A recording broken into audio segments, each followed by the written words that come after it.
അപ്പോൾ ഇന്നത്തെ വീഡിയോ എൻ്റെ ഒരു മോർണിംഗ് വ്ളോഗാണ്. ഇതിപ്പോൾ എടുത്തിട്ട് കുറച്ച് ദിവസം ആയിട്ടുണ്ട്. ഷോർട്ട് വീഡിയോ ആണെങ്കിൽ പോലും എഡിറ്റ് ചെയ്യാനായിട്ടുള്ള സമയം കിട്ടുന്നില്ല. കാരണം ജോലിക്കും കൂടെ പോകുന്നുണ്ട്, പിന്നെ വേറൊരു ക്ലാസ്സിനും പോകുന്നുണ്ട്. അങ്ങനെ ആകെ ബിസി ആയതുകൊണ്ട് തന്നെ ഷോർട്ട് വീഡിയോ തന്നെ എഡിറ്റ് ചെയ്യാനുള്ള സമയം കിട്ടുന്നില്ല. അപ്പോൾ രാവിലെ തന്നെ മീൻ കിട്ടിയായിരുന്നു. അപ്പോൾ ഈ മീനിന് ഇവിടെ മത്തി എന്നാണ് പറയുന്നത്. സാധാരണ മത്തിയേക്കാളും നന്നായിട്ട് പരന്നിരിക്കും, പിന്നെ ഭയങ്കര കട്ടിയുള്ള ചെതുമ്പലുമാണ്. അങ്ങനെ അതൊക്കെ ഒന്ന് വെളിയിലോട്ട് കൊണ്ടുവച്ച് വൃത്തിയാക്കി എടുത്തിട്ട് ഇത് വറുക്കാനായിട്ടാണ്. അപ്പോൾ മസാലയൊക്കെ തേച്ച് മസാലയൊക്കെ ഒന്ന് പിടിക്കാനായിട്ട് വെച്ചു. അത് കഴിഞ്ഞിട്ട് വിഴുക്കുവരട്ടിക്ക് കോവയ്ക്കയാണ് എടുത്തത്. അപ്പോൾ കോവയ്ക്കയും സവാളയും പച്ചമുളകും ഒക്കെ ഒന്ന് അരിഞ്ഞെടുക്കുന്നുണ്ട്. പിന്നെ ഇത് പൊതിച്ചോറാക്കുകയാണ് കേട്ടോ. ചിലപ്പം ഞാൻ ജോലിക്ക് പോകുന്ന സമയത്ത് പൊതിച്ചോറ് കൊണ്ടുപോകും, അല്ലെങ്കിൽ ലഞ്ച് ബോക്സിലാക്കി കൊണ്ടുപോകും. ഇതിപ്പോൾ പൊതിച്ചോറായതുകൊണ്ട് തന്നെ ഞാൻ പിന്നെ ഒരു മുട്ടയും കൂടെ പൊരിക്കുന്നുണ്ട്. അപ്പോൾ സവാള മാത്രം ഇട്ട് സവാളയും ഉപ്പും കൂടെ ഇട്ട് മിക്സ് ചെയ്തിട്ട് പൊരിച്ചെടുക്കാമെന്ന് വിചാരിച്ചു.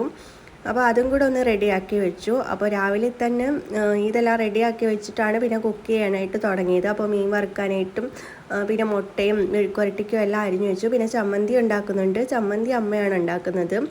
അപ്പോൾ അത് കഴിഞ്ഞിട്ട് ഞാൻ പിന്നെ ചട്ടി അടുപ്പത്ത് വെച്ച് എണ്ണയൊക്കെ ഒഴിച്ച് കടുകൊക്കെ പൊട്ടിച്ച് അരിഞ്ഞു വെച്ചിരിക്കുന്ന കോവയ്ക്കയും സവാളയും പച്ചമുളകും എല്ലാം കൂടെ ഇട്ട് കൊടുത്ത് ആവശ്യത്തിന് ഉപ്പും കൂടെ ഇട്ട് കൊടുത്തിട്ട്, പിന്നെ കോവയ്ക്ക ആയതുകൊണ്ട് ഒന്ന് നല്ല രീതിയിൽ വെന്ത് വരാൻ ടൈം എടുക്കും.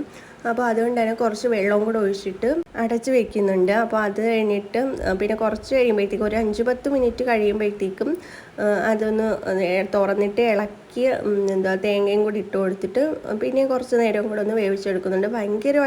ഭയങ്കര ഡീപ്പായിട്ട് ഫ്രൈ ചെയ്തൊന്നും എടുക്കാറില്ല. ഇതേപോലെ നല്ലതായിട്ട് വേവിച്ച് എടുക്കത്തേ ഉള്ളൂ. അപ്പോൾ അതേ രീതിയിൽ ഒന്ന് അടച്ചിടുന്നുണ്ട്. പിന്നെ ചട്ടി അടുപ്പത്ത് വെച്ച് എണ്ണ ഒഴിച്ച് ചൂടായപ്പോഴത്തേക്ക് മീൻ വറുക്കാനുള്ളതും അങ്ങ് ഇട്ട് കൊടുക്കുന്നുണ്ട്. അപ്പോൾ ചാനൽ ആദ്യമായിട്ടാണ് കാണുന്നതെങ്കിൽ മറക്കാതെ ഇപ്പോൾ തന്നെ ഒന്ന് സബ്സ്ക്രൈബ് ചെയ്തേക്കണേ. പിന്നെ ഇതേപോലുള്ള ഒരു ലോങ് വീഡിയോ ഞാൻ എടുത്തിട്ടുണ്ട്. അതും കുറച്ച് ദിവസം മുന്നേ എടുത്തതാണ്. അതിങ്ങനെ എഡിറ്റ് ചെയ്തുകൊണ്ടിരിക്കുകയാണ്. ഉടനെ തന്നെ ഞാൻ അപ്ലോഡ് ചെയ്യും. അപ്പോൾ ഇത് ഞാൻ കൊണ്ടുപോകാനുള്ള പൊതിച്ചോറ് എടുത്തുകൊണ്ടിരിക്കുകയാണ് കേട്ടോ. അപ്പോൾ ചോറിട്ടു, പിന്നെ കോവയ്ക്ക വിഴുക്ക് വരട്ടിയത് വയ്ക്കുന്നുണ്ട്, പിന്നെ മീൻ വറുത്തതും, പിന്നെ മുട്ട ഒഴിച്ചതും, പിന്നെ ചമ്മന്തിയും, പിന്നെ അച്ചാർ ഇരിപ്പുണ്ടായിരുന്നു. അപ്പോൾ അച്ചാറും കൂടെ വെച്ചിട്ട് പൊതിച്ചോറ് റെഡിയാക്കി എടുക്കുന്നുണ്ട്. അപ്പോൾ ലഞ്ച് കഴിക്കുന്ന സമയത്ത് ഞങ്ങൾ ഷെയർ ചെയ്യാറുണ്ട്. അപ്പോൾ അതുകൊണ്ടാണ് മീൻ വറുത്തേക്ക് കുറച്ച് അധികം എടുത്തത്. അപ്പോൾ ഇന്നത്തെ വീഡിയോ ഇത്രയേ ഉള്ളൂ. ഇഷ്ടമായ സബ്സ്ക്രൈബ് ചെയ്യാൻ മറക്കല്ലേ. പിന്നെ ഒന്ന് ലൈക്ക് കൂടെ ചെയ്തേക്കണേ. അപ്പോൾ നമുക്ക് അടുത്തൊരു വ്ളോഗായിട്ട് കാണാം. ബൈ.